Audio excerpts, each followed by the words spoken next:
Good evening. This chain reaction finally comes to an end today. And as we began with anthologies with strange numbering, we end with much the same. Such is the nature of the Twilight Zone. There is still another Twilight Zone comic that has been coming out at the time of this video's release, but that is a story, a rather strange story, for another time. Instead, this is strange in its own way. A one-shot that's labeled as number 1959, the same year the original show premiered. It was said that it was done to pay homage to that year where the Twilight Zone came out, though I could not tell you why or even how that matches with the material presented. Instead, let us just enjoy these three anthology stories. Introducing to you a rather unpleasant bully who runs a bank. His name, Coddington Buckley III. His despicable ways will eventually earn him ridicule, however, in this tale, Laughing Matter.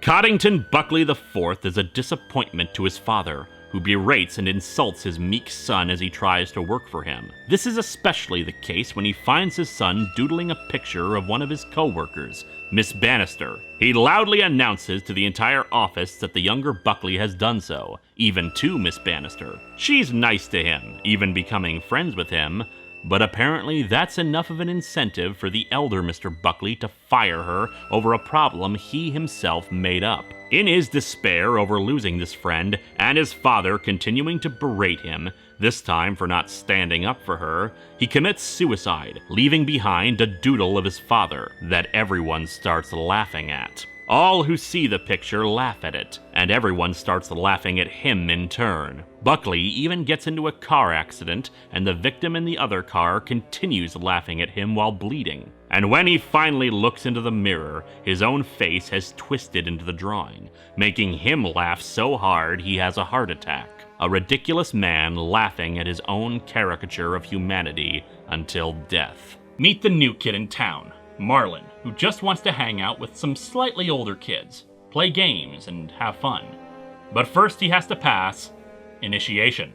Sully and Phil are two older boys who don't want to hang out with the overenthusiastic and young Marlin, preferring to play Mumblety-Peg or watch Rance McGrew on television away from him. They decide to have a little fun with him to join their club that they have made up, telling him that in order to join, he needs to tell his mother something indecent. And Marlin, being a nice young boy wanting friends, goes along with it, and gets a whacking by his mother for the remarks. The next day, he seems fine despite that, even drawing a strange picture of his mother on an Etch-a-Sketch. Clearly the boy can't use it very well. The initiation continues over time, once more telling him to say things to his mother that get him abused.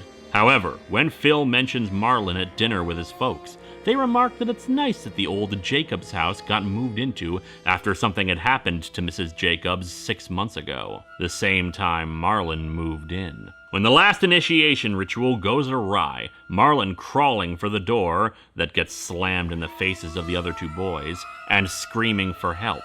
The next day, they pay another visit and find the Etch-a-Sketch, with a perfect recreation of Phil and Sully. It seems that picture of his mother was entirely accurate. And finally, appropriate given our medium, is Dr. Richard Fredrickson. This is a crusader, out to make the world better by destroying the pastime of many kids and adults. But really, he's just out to get a name for himself. This is, in my humble opinion, a most detestable man. In this, our final tale, the Comics Code.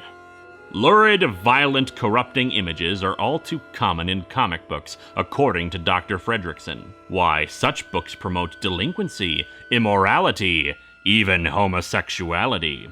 Such things have to go. It's an attitude that I myself cannot abide. Throw them on the fire, he cries out, and give more money to him.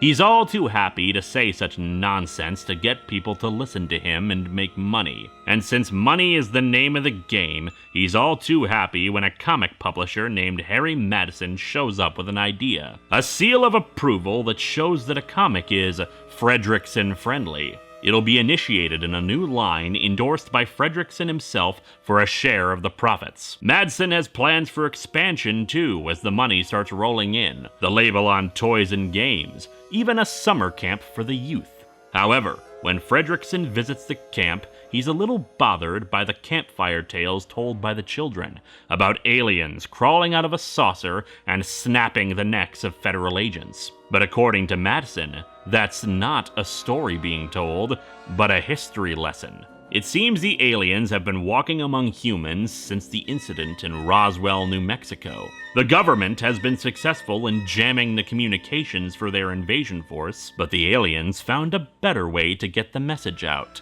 Secret codes hidden in comics bearing the Fredrickson-friendly stamp. But yes, Dr. Fredrickson was correct in the end. Comic books did have a terrible message in them. A message that will result in the invasion of Earth. But first, his own death. And thus the chain reaction ends and the Longbox closes. But while the Midsummer's nightmare comes to a conclusion, some nightmares never do end. But for now, I bid you adieu as your host through a wondrous land without panel borders or page counts, known as the